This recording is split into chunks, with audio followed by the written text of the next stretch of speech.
Hello, my great people. Okay, today I want to just make a turban design.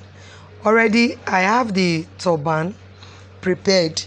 I did not really make video on how I prepared this turban because I have a similar video. I don't want it to look like I'm just repeating what I've done before, so that's why I did not prepare that part. But for the design, I'll be using the full length of the material, and in case you want to know, this material I'm using is yash pad. That's what we call it over here. Yash pad is a polo material, but it's kind of thick. So, but this is not the very thick one though. So I'm using 60 inches like you see as the length. So I want to create a part where I can insert the bone. There's something we call bone. I don't know what else to call that thing, but I call it bone. When I bring it out, if you are familiar with artwork, you know what I'm talking about. So you know the bone is usually within like half inch. It's not that big. So what I want to do is that the 60 inch I'm using for the length, I'm going to be sewing it through by folding half. That's how we hem it. I'm going to hem it with half inch. So the fold I have there now is just about half inch. So I'm going to sew through the 60 inches. Yes, through. So when I'm done sewing this 60 inches all through, I will come back and then insert the bone to it, and I'll be showing you how I'm going to insert the bone to it. All right, the measurement of the bone must be above 60 inches. This is because you will need to push it at a point. So as you watch the video, you will see the process I will be taking. So since I'm using the material 60 inches, I will be using bone of like 70 inches or 75, because since this material is stretchy in nature, I will be pushing the bone through it, which will help it to curve to form the style I want it to form. So the material 60 inches, the bone will be about 75 inches. But the one I'm working with, I did not actually measure, but I'm just giving you a guideline. The bone should be longer than the material so that it can help you to force the bone in, which will enable it to curve. So just keep watching the video. I believe it's self-explanatory and you understand.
Okay, this is what I refer to as bone.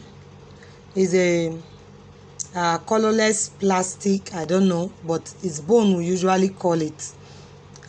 So I'm going to insert this bone into this material that I already am. And remember that this particular edge, I closed it, so it will help the bone to have a resting place where it will not just come out, because that place that I sewed there will be able to help me hold it down. You understand? So I sewed that end. I left one of the end open, which will help me to fix the bone inside, and then one of the end I close it. That part is going to help me while I'm trying to push the bone or force the bone to enable it to curve. So I will quickly insert the bone now, just taking my time to insert it. Remember I said my fold is just about 1/2 inch. You don't need to make it bigger, though if it's bigger it's not going to spoil anything, but please don't make it bigger. So now that I'm done inserting the bone completely, you can see I have excess part of it. That's why I said it should be longer than the material. Right now I'm just going to go back to the beginning, that part that I told you I closed, and then I'll start to push it. I'll start to force it in again. You understand? I'll start to push harder, which will help to curve the material for me. It's going to curve it. Remember, this material is an elastic material and it has the capacity to really like curve. So it's going to curve it for me. And you can see the procedure now. You can see the process. When you are doing this process, is very stressful. It's somehow like stressful on your muscles and all of that, but you need it to curve it. If you really need it to curve, then you really need to follow it till you get to the very end. It's very stressful, but you just have to do it. So you are just going to watch carefully as I continue with the process, and then I'll come back and explain anything that I think you do not understand. But I believe that just watching this video alone will give you, it's self-explanatory, and you'll be able to understand what I'm doing. And again, you can see the width of this material is just 5 inches. That is after folding the 1/2 inch out of it. So I add 5 inches because I don't want it to be too big. If you want it to be big, then you can make between 7 and 8, but usually I work with 5 inches and it's perfect for me. All right, so you can see how it's coming out now because of the way I'm forcing it in. So when you put it without forcing it in, you will not have this shape I'm having now, but when you force it in, you have this shape that I'm having. All right, so just continue watching. Love you.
So I'm just going to introduce or show you how I made a little flower that I'll be using to cover the finishing of the cap.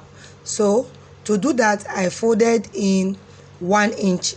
Remember the first one I did, to enable me fixing the bone, I only fold in ½ inch, but for this particular style I want to make, I'll be folding in 1 inch.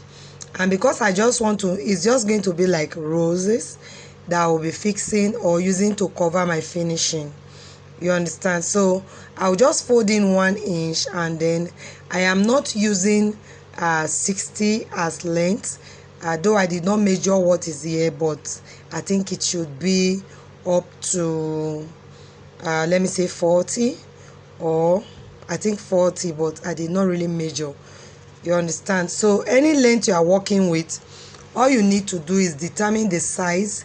When your size is okay, and then you can cut off. But for this particular one I'm doing, I think between 30 to 40 inches as length is okay. So after folding in 1 inch, I just have to cut that part that I sewed out, because that's what I want to use for my design. So I'm just going to cut it out, and then when I cut it out, all I need do is I'm going to start what do I call now, I'm going to start cutting it or trimming, what should I call it, but I'm just going to be putting a mark on it with my scissors. Okay, I said it before, so it's 35, so I will be fixing a mark on it with my scissors, and I have to make sure that it is accurate, though let me not say accurate, but near accurate. So I'll be cutting it. I want to believe the length or the size I'm using now should just be within ½ or ¼ inch, you understand? But you just have to make sure that whatever size you are using is a little bit constant, you understand? You might not really get it perfectly to say okay everything is the same length, but at least as much as possible you try to make sure that it's almost the same, you understand? So when I cut through the 35 inches length, and this is what I will get. So after getting this, I will just simply make a circle. I'll cut any material, but what I'm using there is just a cardboard paper. I'll just cut a circle out of it, a little circle. This circle is to just help me keep the style I'm doing in place. You can fold it with your, you can fold it without the circle, but I don't really advise that. I advise that you have the circle to fold it. So to do that, to fold it now or create the style I want, I'm going to start by wrapping the material first. And to wrap the material, of course, I will need my hot glue. So I'll first of all apply a little bit of hot glue, and then I'll fold carefully, and then this process will continue to the point where I'll place it on the circle I created with the carbon. Alright, so this is just how it will go. Then I'll fix it to the circle. When I fix it on the circle, the only difference it will make is that it will help me to spread the material out while folding. It's not just going to be concentrated in one part. So that's the only advantage the circle is going to give to me. So I'm just going to fix it to the circles using the same hot glue, and then I'll just continue wrapping it, and you will see the finishing. So let's go.